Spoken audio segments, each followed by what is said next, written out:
government statistics about the generations, about retention, about labour shortages, I find sometimes that the reporting is very negative, and I'll tell you why. When I look around this room, I don't see any shortage of creativity, innovation, enthusiasm. And we can't wait to get back to work to be able to show everybody else what we learned and to really feel good about what we do. In fact, when we get back to work, are you ready? Because we are going to rock this house.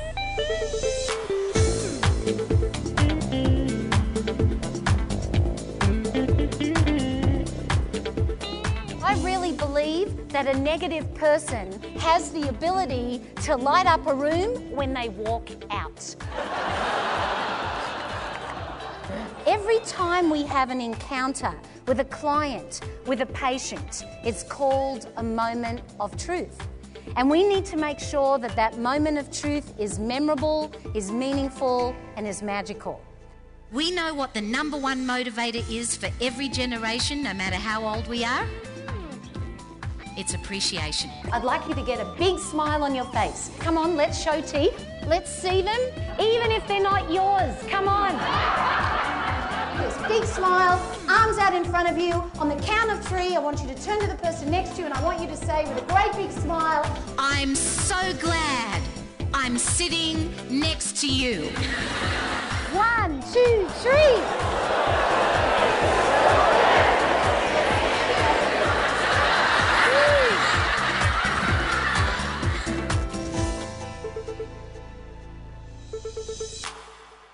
When we look at the word leadership, it has so many meanings. We're going to examine it in the traditional sense in this session, but we also need to realise that every single one of us has the ability to lead ourselves. Personal leadership. We all have the ability to influence other people. It has nothing to do with our job title. When you look at it from the client's point of view, the patient's point of view, they don't necessarily care who's at the top, do they? They don't even necessarily care who's in the middle. What they see is you. So from the client's point of view, those first impressions are what really make the difference. I'm in the city of Calgary, and it's 9 o'clock in the morning, and most of them don't know each other.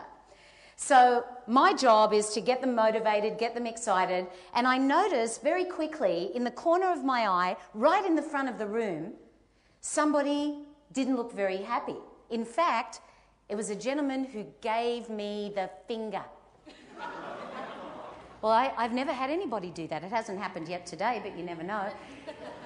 And so I knew that at that moment I had a choice to be the best version of myself or not. So I took a deep breath and I said, you know, if you decide that you don't want to stay, that's entirely up to you. But if you do stay, it's going to be a great day and I hope you make that decision. And that was all I could do. Would you agree? That was all I could do. I came back up on the stage and I was just about to continue because everybody was sitting down now. And he got up and he looked at me and he said, I haven't finished. And I want you to know why I'm leaving. Now, by this point, he had everybody's attention. So I had no choice but to listen to him. Do you ever feel sometimes you have no choice? So he started, he said, I can't listen to your voice. I can't handle 1 more minute in this room. I can't look at your face, Michelle Ray. This is the killer, he said. Because you remind me of my ex-wife.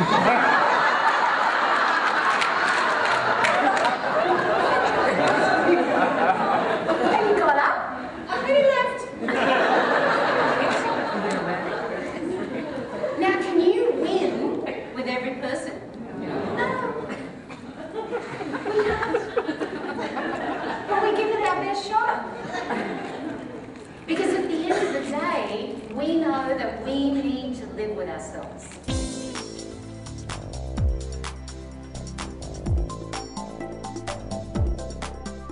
Let's do an attitude check right now. Here's what I want you to do. I want you to have a look at the person who's sitting on your left and have a look at who's sitting on your right. Okay, now keep looking at who's sitting around you. Just keep looking, and this is what I want you to be thinking. Keep looking. Okay, if one of these people is younger than you, here's what should be going on in your mind. You should be thinking to yourself, gee, I wonder if I looked that good when I was their age. Okay, now, keep looking. If that person is older than you, what should be going through your mind right now is this. I hope to look that good when I'm that old. So here's a hot idea. It's not about our age. What we want to pay attention to is our frame of reference. We are all products of our time.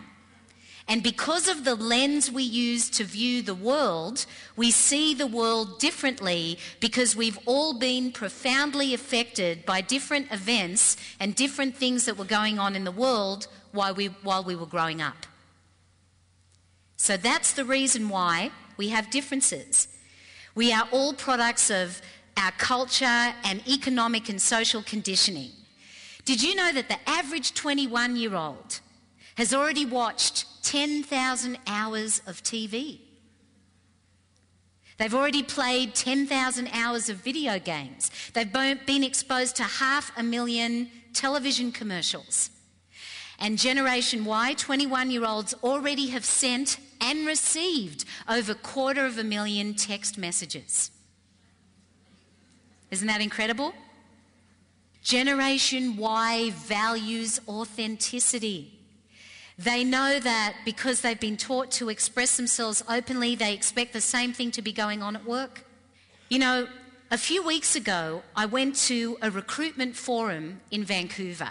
Now, I wasn't speaking at this forum. I went for my own education because I can't get enough of this topic. And it was fascinating. There were hundreds of employers there. There were recruitment people from universities all across British Columbia. And there was also a room full of Generation Ys.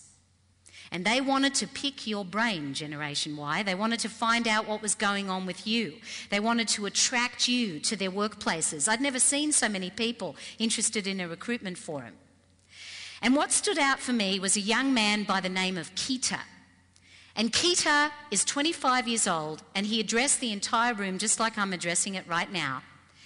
And he said, you know, I don't like being stereotyped. And he described his story. He had come from Haiti to Canada with his family.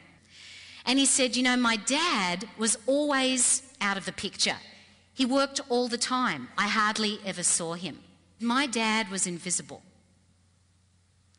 And I don't want to be like my dad when I'm working. I want to have a life. I want to have balance. And there was silence, just like there is right now. Think about that. Is that a different value system? Here's what I want you to remember. No matter when we were born, no matter what year it was or what era we fit into, every one of us has a desire to be understood, validated, and appreciated. Desire to be validated, desire to be appreciated, desire to be understood. Across the board, there is no generational divide when you look at it that way. It's not about us. It's not about them. It's about we. Together, let's build an inclusive workplace, a generation we. When we can all forget about who's right, everybody wins.